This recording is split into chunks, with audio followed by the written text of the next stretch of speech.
because at the end of the day, America is going to want a president who is a decent human being, who doesn't shit on other people, who has some interest in the American people, some interest in something beyond himself.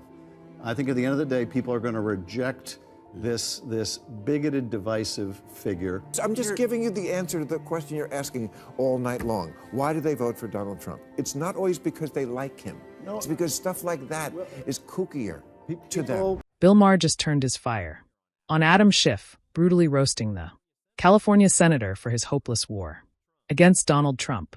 The takedown was so savage, I wouldn't be shocked if Schiff ghosted Maher's show for good.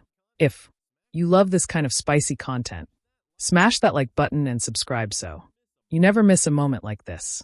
I think it's true justice. The only thing he cares about is himself and money, and going after the money is a way to bring about some real justice. Adam Schiff kicked off the evening with his usual barrage of attacks against Donald Trump, painting him as a self-absorbed narcissist who, in his words, cared little about anything or anyone beyond himself. Schiff doubled down, insisting that Trump was unequivocally guilty of the accusations stacked against him and declaring he was wholly unfit to lead the country. With dramatic flair, Schiff portrayed Trump as a looming threat to democracy itself, warning that his return to power would spell disaster for the nation. It was classic Schiff, heavy on the accusations, light on the evidence, and loaded with political theater. But the worst was yet to come. Schiff made a statement that'll come back to haunt him. I don't share your pessimism about this or your pessimism about the general election. The reason why Joe Biden is going to beat Donald Trump is because at the end of the day, America is going to want a president who is a decent human being, who doesn't shit on other people, who has some interest in the American people, some interest in something beyond himself. I think at the end of the day, people are going to reject this bigoted, divisive figure. Schiff continued his tirade against Donald Trump, hurling every insult he could think of in a desperate attempt to discredit him. But the part that's probably making Schiff squirm the most right now is his bold prediction that Joe Biden would easily win the election. Well, fast forward to today, and those words have spectacularly backfired because Donald Trump is now the president. Schiff's confident boasts have aged like milk, leaving him looking foolish and scrambling for excuses. It's a classic case of political karma, playing out in real time, and watching it unfold has been nothing short of delicious.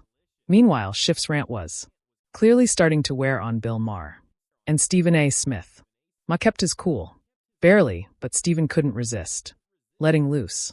And I'm just getting tired of seeing so much stuff targeted in his direction, but somehow, some way, he still survives. I mean, we're talking about a situation where he's still going to be the GOP nominee. He's still going to be running for president. You're President Biden. That's the individual that you're going to have to beat. 4 indictments, 91 counts. They ain't even bringing up the bankruptcies, ain't even bringing up this particular issue with this civil case. And somehow, some way, he puts cats to shame because he clearly has more than 9 lives. I mean, come on. Even before Bill Maher steps into the ring, Stephen A. Smith throws down the gauntlet. He doesn't hold back, calling out Adam Schiff and his political allies for their relentless years-long crusade to bury Donald Trump. They've thrown everything at him. Media smears endless. Investigations rehash scandals from decades ago and wild comparisons to history's worst villains. They've called him Hitler, labeled him a threat to democracy, and hurled every accusation imaginable. Yet somehow Trump has not only survived, he's thrived. Against all odds, he's still standing stronger and more defiant than ever. Trump remains the riddle the Democrats and their media enablers can't crack. Every time they think they've taken him down for good, he bounces back even bigger.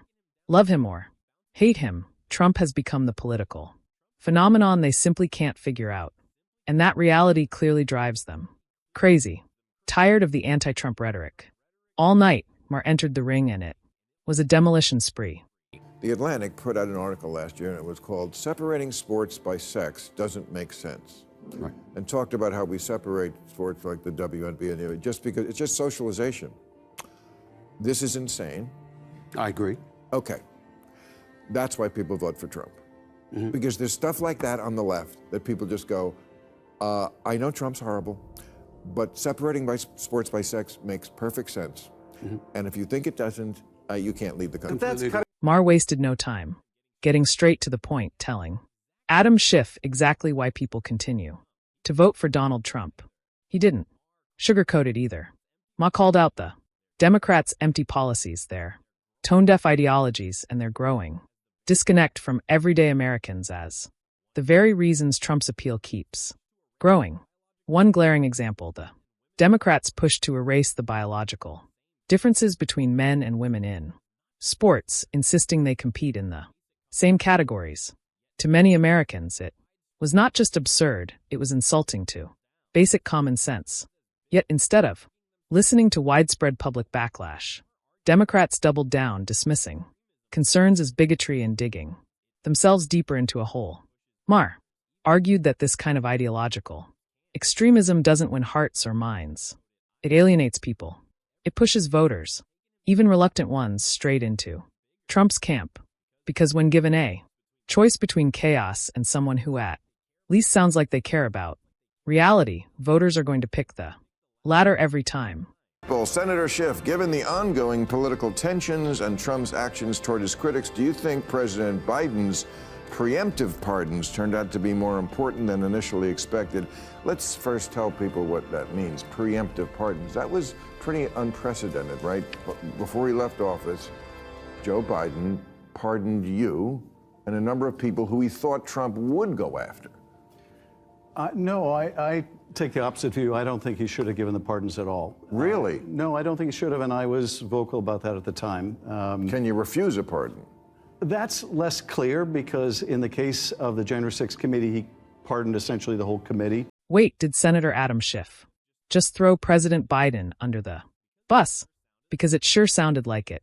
Schiff, who was knee-deep in the infamous January 6th committee, conveniently received a pardon for his involvement, along with several others who were part of the panel that pointed fingers and declared certain individuals liable for the Capitol chaos. But here's where it gets interesting. If the committee's actions were above board, if their conclusions were ironclad, and just then, why did Biden feel the need to issue preemptive pardons in the first place? And now Schiff is out here acting like the pardon was unnecessary, subtly suggesting that Biden made a mistake, without saying it outright. But the subtext is loud and clear. In an effort to distance himself from the political fallout, Schiff is essentially casting doubt on the very man who protected him. It's classic Washington maneuvering. Take the cover when it's convenient, then deny it when it gets messy. Schiff may think he's being slick, but the cracks are starting to show, and Biden's team can't be thrilled about the implications. Anyway, Bill Maher calls him out for it and calls out mainstream media for their biased reporting. And so the FBI came in and arrested the judge. No, I haven't heard that. Maybe I'm wrong, but I don't think I've ever read arrested a judge. So is this significant? Well, I think I'm not going to comment on something I don't know more about than what you've just told me. You read about it too. Yeah, I mean, I read about it, but I don't know. So you don't trust anything either, and you work for the New York Times. Well, yep. Even Brett Stevens, a New York Times employee, can't fully trust his own publication for accurate reporting. Let that sink in. When the very people inside the newsroom are questioning the credibility of their own headlines, you know something is seriously wrong. This is exactly why Trump and millions of Americans have turned to independent and alternative media for the truth. The sad reality is it feels like every major news outlet in the country has been compromised, especially by the left.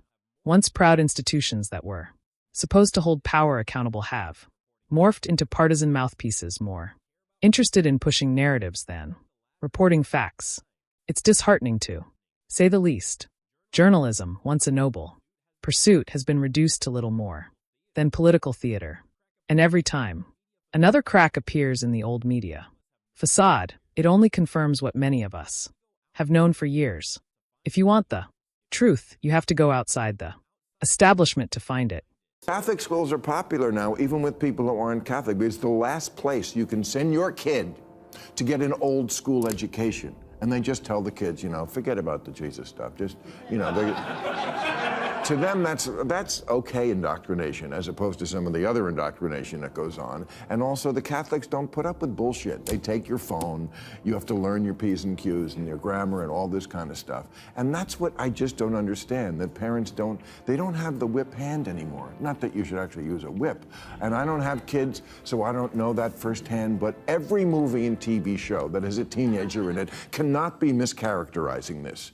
And the kids they don't listen to their parents, they turn their back on them, they walk out of the room, things that would just get me shut down when I was a kid. We all know exactly when everything Ma is describing began to unravel. When the Democrats fully embraced woke ideology and tossed morality and common sense straight out the window. That's when the cultural shift took a nosedive.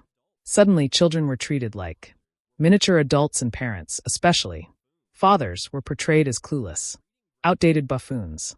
Family TV shows became breeding grounds for this narrative.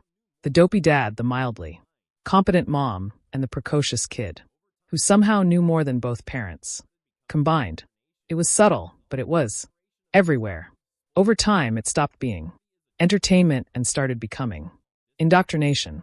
And the result, a generation of entitled, spoiled kids who think authority is a joke and accountability is optional. Discipline became taboo, boundaries were erased, and respect for family structure crumbled. What was once a moral compass guiding society has been replaced by performative progressivism, and we're now living with the consequences. These things led to the loss of the 2024 elections. Listen to what one of their own said in a lead-up to the elections. I respect the fact that you don't share my pessimism. I truly do. I understand where you're coming from. But I think that's part of the problem. I think the Democratic Party should share my pessimism. I think they should be on high alert. I think they need to treat him with the seriousness that it deserves, because you having a lot of faith in the American people. The man did get over 74 million votes. You've got people that are looking at Joe Biden. I'm not going to call him a cognitive mess or anything like that. That's very disrespectful. I would never speak about our president that way. But when you're 82 years of age, it's not offensive to say you're no longer a spring chicken and you don't seem to have. Aside from their bizarre ideologies, Schiff and his allies spent years trying to convince the American public that Joe Biden was mentally fit to run the country, despite growing concerns and repeated warnings. From both sides of the aisle, they stubbornly pushed forward, shielding him from criticism and brushing off obvious signs of cognitive decline. They told us everything was fine. It wasn't. By the time reality set in, it was too late. When it became painfully clear that Biden couldn't lead them to the promised land, panic set in. Their brilliant solution, Kamala Harris. In a desperate attempt to salvage their credibility, they elevated her only to discover it was one of the worst political miscalculations they've ever made. Her approval ratings plummeted. Her public appearances became liabilities. And her leadership, if you can call it that, only made things worse. The party that once prided itself on strategy had suddenly run out of moves. Now they're stuck cleaning up a mess of their own making. At the end of the day, the Democrats are reaping what they swed, from pushing woke ideologies and sidelining common sense to backing a clearly unfit president and fumbling with Kamala Harris as a last-ditch effort. They've alienated the very voters they claim to represent. Bill Maher and Stephen A. Smith's frustration reflects a larger awakening. Americans are tired of being gaslit. They're done with the media spin, the political theater, and the endless deflection. Donald Trump's resilience isn't just about him. It's about a nation pushing back against a broken system. The left tried to control the narrative, but reality spoke louder. And now even their own voices are starting to question everything they once defended. And this brings us to the end of today's video. If you loved it, then hit the like button and subscribe to this channel for more videos like this. Thanks for watching and see you in the next one.